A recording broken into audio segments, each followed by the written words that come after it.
Welcome to another episode of the Leadership Connection, where industry expert Doug Plucknett interviews global leaders from the maintenance and reliability industry. Each week, new leaders will join us with insights and tips to help you grow in your career, and they'll share a good story or two while they're at it as well. The Leadership Connection is produced by the industry's leading networking and learning community, Mobius Connect. Doug, over to you. Hello, good afternoon, good evening, good day, whatever time it happens to be that you're tuning into this podcast. I'm Doug Plucknett with the Leadership Connection, and today I have a world-renowned guest, Suzane Greeman. How you doing, Suzane? Oh, I'm absolutely wonderful. It's such a pleasure to be here with you, Doug. I've wished for this moment for a long time, so it's really good to be here. Yeah, we have been going back and forth with calendars a little bit, haven't we? We have. Took such a long time to work this out. Yes. So today we're going to talk about leadership with Suzane and a bit about her career and hopefully some stories about where she's been and how she got to where she is today, and a little bit about some of the things that she might have going on right now and in the future. So we'll get started with, I always like to ask people starting out, tell me about your background, Suzane, where you went to school, companies you've worked for, and some of the roles that you've worked in. Oh, that's really interesting. Interesting question to answer. I started in Jamaica, so I'm Jamaican first and foremost. Let me put that on the table. And so I was born and bred in Jamaica, including all the way up to university and my first job. So I went to university at the University of Technology in Kingston, Jamaica. And I think first year there, I got a scholarship from a company called Carib Cement. And so I went to work with them in the summers, and afterwards, the last summer I just stayed. They just kept me in from temp to, they couldn't shake me. I was just so happy to have a job, and they couldn't shake me. So so I did, I think, 8.5 years there, and I that was my first job, and I will always credit that company for even a fair amount of my upbringing as well. So it's tough to think about a company in that way, but I think about the older folks there, and it's almost as if they raised me when it comes to that aspect, because I went there so young. I started going there at about 17 for the summers. And so they taught me to drive, helped me to buy my first car, that kind of thing. And it was also where I stepped into a leadership role for the first time in that company. So a lot of my development happened there. A lot of things that we took for granted there, I certainly took for granted while I was there. I realized the importance of it later. But I then left from there, and I migrated to Puerto Rico, and this was a treat because I had been studying Spanish and thinking, how was I ever going to use all the Spanish that I was learning? And then suddenly, out of the blue, somebody who I had met at a conference just sent me an email and said, well, we have this vacancy in Puerto Rico. What's going on? Would you consider coming over? And I was like, would I consider? That's a treat. I mean, buy my ticket and I'm there. So I moved to Puerto Rico and stayed there. It turns out that the job didn't work out the way I had anticipated it. So I left after, I think, 7 months. And right at about, about 5 months in, a friend called me from FL Smith and said, what are you doing? They're hiring at FL Smith. And I'm like, what, really? And so I bounced out of there. And I went to Pennsylvania, Bethlehem, Pennsylvania, and I stayed there for a little bit, and really so the first snowfall. First snowfall.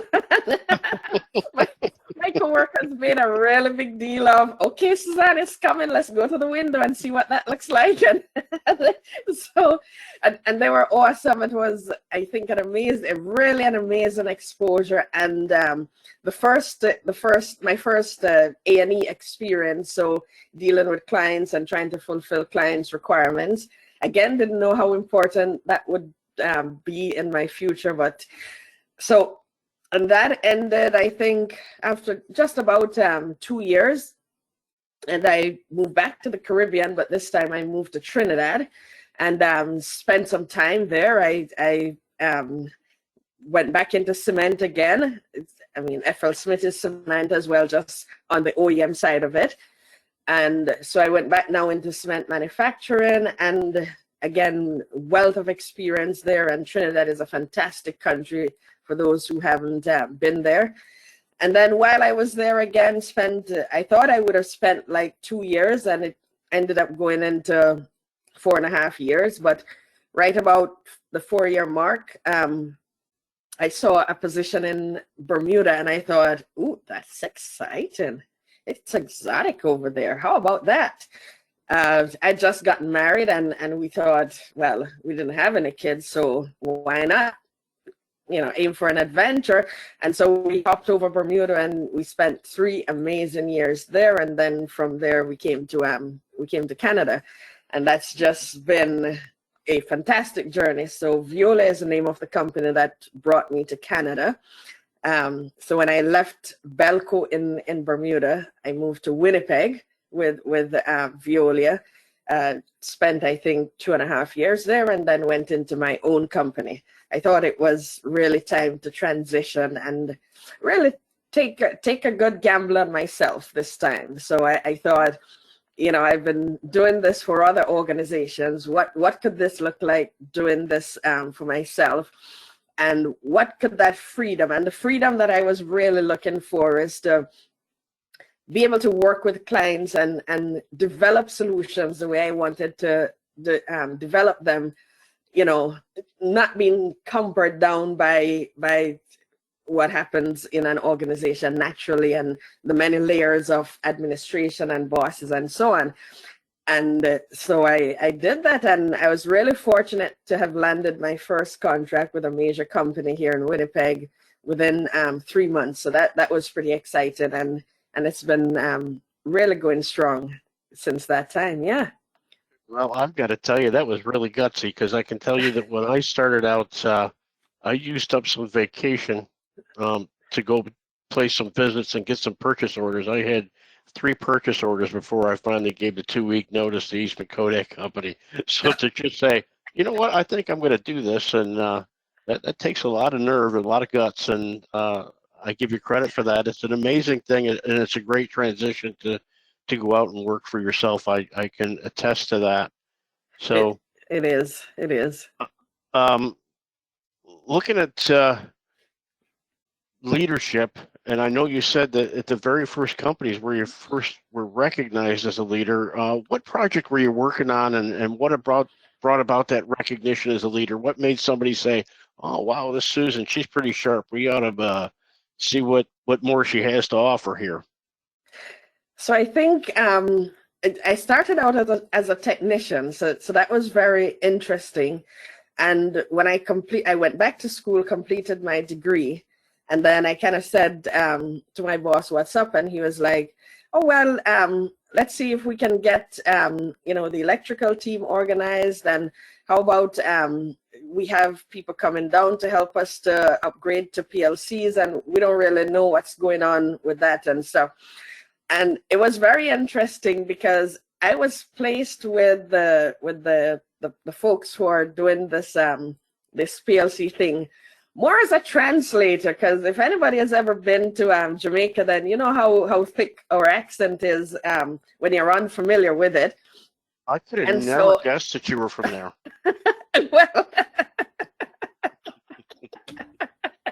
Well, we us New Yorkers get the same thing, but I'm an upstate guy, so I don't have the New York. Exactly.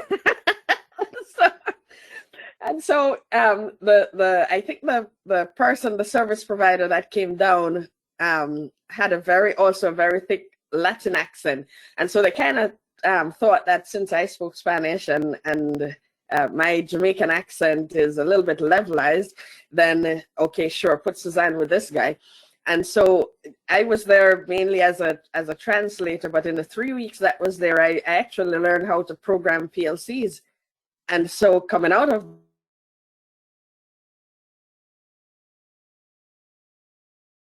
that, my boss kind of looked on and said, well, yeah, I think you could transition to the next level.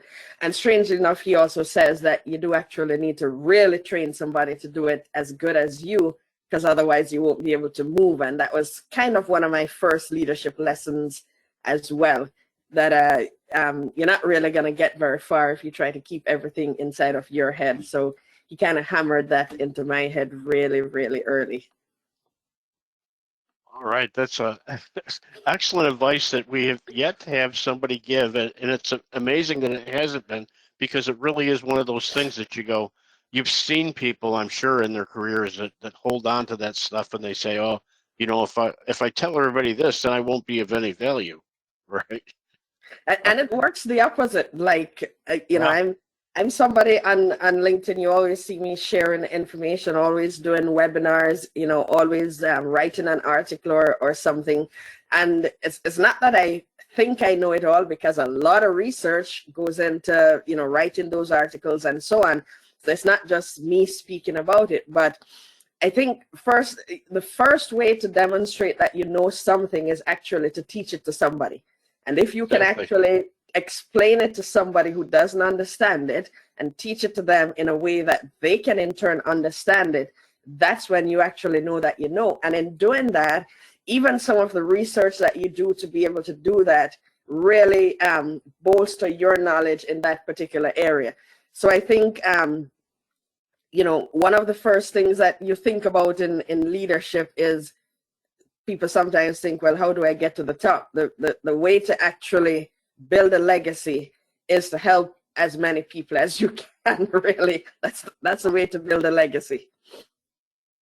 So looking at your career, the span of it, are there a couple people that you'd like to recognize that you saw as mentors and basically helped launch you to where you are today? It's amazing. It's so many people have helped me that it's hard for me to consider how much I've contributed to where I am. Even the drive to fight for things and so on actually came from other people. And I could start with my mom, who, you know, one of 16 children, and really changed the path of her entire family, because she came from a rural farming community and that was supposed to be her destiny. And she ended up going to college, which was unheard of. So my mom first and foremost, and then I've had a series of really, really amazing bosses who, and one in particular was one of the first general managers that I ever connected with, who was somebody that I think taught me to read, like really, really read, like good business books, like go look into Jack Welch's book and go look into Lou Gerstner's book about IBM, and don't just read it to the thing. Look at how they transform their organizations. Look at how businesses are built. Look at how people come from the lows and come back, and look at how leadership is done. And then you'll start to understand the real business world as being a little bit different from sometimes how it appears in people's mind.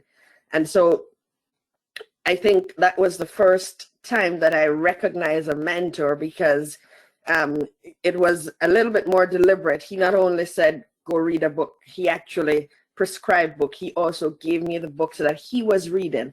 And that was amazing for me to see an executive at the highest level of the organization sharing books with me. He didn't say, go read, you know, whatever people would tell engineers to read, go read a technical book or whatever. He actually gave me the books that he was reading. And that was amazing for me. Very good. So speaking of books and courses, are there one or two that you'd like to talk about or recommend that you say, hey, there's a course or a book that I read or I took that made a difference in my career? I would say Winning by Jack Welch is a book that I keep going back to. There's also Who Says the Elephant Can't Dance by Lou Gerstner. So the Jack Welch one is a GE story when they were trying to break up GE and, you know, that fight to keep it as one company. And then the Who Says the Elephant Can't Dance, that's the IBM story. And they're kind of right around the same time period. On a personal level, there are a few books. Recently, I read The Lion Tracker's Guide to Life. That was life-changing for me. The Medici Effect by Franz Johansson. That also was life-changing. If you ever, if you're into business and into organizations, you're into innovation, you're into ideas, then you'll kind of see that in the age that we live in, no single disciplinary stream or disciplinary person will generate that innovation. So innovation kind of happens at intersections. So that's been really good. On a personal note, I like to understand people and people's motivations. And so if you're into that, I would definitely recommend 48 Laws of Power. And I'll tell you that that book so offended me the first time I opened it. I actually went back and opened it again some months later and went back again until I was able to understand it's not telling me how to be. It's I can learn from that how different people are and different tactics to deal with people. Supremely though, I am a highly spiritual person, so I'm centered around spiritual philosophies, and I'd have to say the center, as how my mom had raised me, is going to be the Bible. And not just for the religious part of it, but for the tremendous lessons around life and around people. So those are kind of the books that have resonated with me. I mean, there are many more because I read a whole lot. Yeah, so I tell people that there's probably right now I'm on an off thing because I got a couple little personal projects that I'm working on. But when I'm out and I'm traveling, I'm 2 to 3 book a week person, right? Yeah. And they'll go, how many? And I say, well, there's not so much that you can do when you're traveling and you're in a hotel room. You know, you can go to the bar and get drunk every night. That's not very good for you, right? Or you can watch TV, and we all know what's on there is not very good. No. You know, you can sit back and read. So I said, you know, if I'm someplace warm, I go outside, I find a chair or a bench to sit on, and I can read for quite some time. And until the mosquitoes get bad enough, and that's back inside. So yeah, and that's the reality. There I think 2 main ways. There are many ways to open your mind. Reading a book that transports you without the pictures and allows you to form your mental pictures of what's happening in the story, I think is a supreme way to do that. And then absolutely the other way is to travel as much as you can, but also talk to as many people as you can, and you know, find interesting people. Now, I see interesting people all the time on LinkedIn, and I just send them a message and I find you interesting. Can we just have like a half an hour chat about that thing that you just put up, you know, or I'm going to put on a webinar somewhere and I'd love to have you speak because I think what I just saw, what I just heard is, superbly interesting. And I think a lot of people should hear it. So stay with interesting people, stay with interesting ideas, and eventually you will evolve yourself into being a very rounded and global person, which, you know, bringing it back to leadership then allows you to have something to bring to the table and have that to be able to reach people and have that relationship, because, you know, leadership first and foremost is about meeting yourself where you're at and leading yourself before you get involved with other people. So I have to tell you, I asked that question about the books for selfish reasons, right? I'm always looking for something new, right? I wrote down a couple of the titles that you mentioned that I know I haven't read. I also get people that question me, you know, when they hear these or they see me at a conference, I go, say you read all the time. Like, you must have read every business book out there. And I go, oh, no. When I say 2 to 3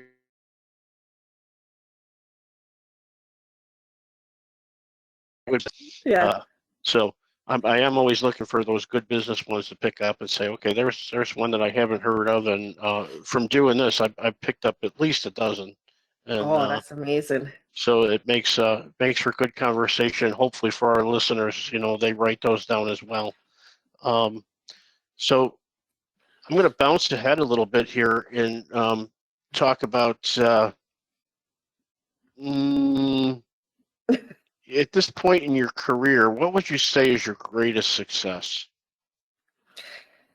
In my career, I'd say my greatest success would have to be persons that I've met, that I've interacted with, that have turned around and told me, maybe not the same time, maybe years later, what a difference my career and my leadership made to them. And it is about how they were able to transform themselves. So, I celebrate the stories of a machinist in Bermuda that I hired as a planner. So the person was in the organization as a machinist. And then I turn around, when I left the job, that person eventually became the mechanical superintendent with responsibilities for both planning and execution, and now has gone on to yet another role in the organization. I think about an electrician in Trinidad who I hired into the planning role in Trinidad, and then that person I eventually hired over to Bermuda as well with me, and then that person became the electrical superintendent. And just these amazing stories. I think about a supervisor from the plant in Jamaica who told me, remember when you had developed this motor database and I came to you and I said I wanted to do something similar for gearboxes? And I said, no, I don't. They said, well, you helped me set it up from scratch, and it's what we're using today. And I find those stories amazing. So that is what I find rewarding in my career. Not so much about me or stuff, but the people that reach out to me and let me know. And now there's so many people around the world that reach out. They send me emails, they send me messages on LinkedIn to say, I really admire you. I admire what you're doing for asset management. I admire what you're doing in business, and so on. But that's what really would be the pinnacle of my career. That is a fantastic point of view. I have to say that, Susan, because I know there are a lot of things out there that you have done. Your book, some of the presentations that I've seen at conferences, and some of the articles that you've written. Lots of people do talk about their own things, and it really is. There's nothing better than hearing from other people that, hey, you had an impact on where I am today, and I appreciate that. That is just it's a fantastic feeling. It's really, as a consultant, I think what the best consultants, that's what they live for. Yeah, absolutely. Yeah. Those wins that we have at plants, those are fantastic, right? It's nice to see, a change in OEE and a place change from reactive culture to being proactive, but it really comes down to the individuals that make what we do worthwhile. So, Susan, I'd like to thank you today. We've actually used up our time. It went quite quickly. I can tell you that, Mobius has been doing these WOW events, the week of webinars, and I believe you have actually done one of those for them.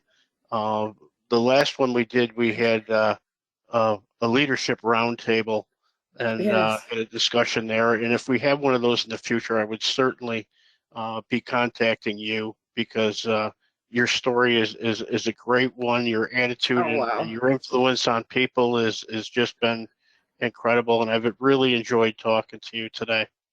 Absolutely. Thank you so much. Just reach out and let me know. I'm always happy to participate, in the community of practice. It's what we're here for. So thank you so much. I really, really appreciated the invitation, and it's been good. All right. So this has been Doug Plucknett with the Leadership Connection. Have a great day and tune in again. Thank you. Thank you for joining us for another episode of the Leadership Connection. We will see you back for another episode next week. In between, we hope to see you in the Mobius Connect community where you can meet Doug and share with other industry professionals at mobiusconnect.com. We'll see you there.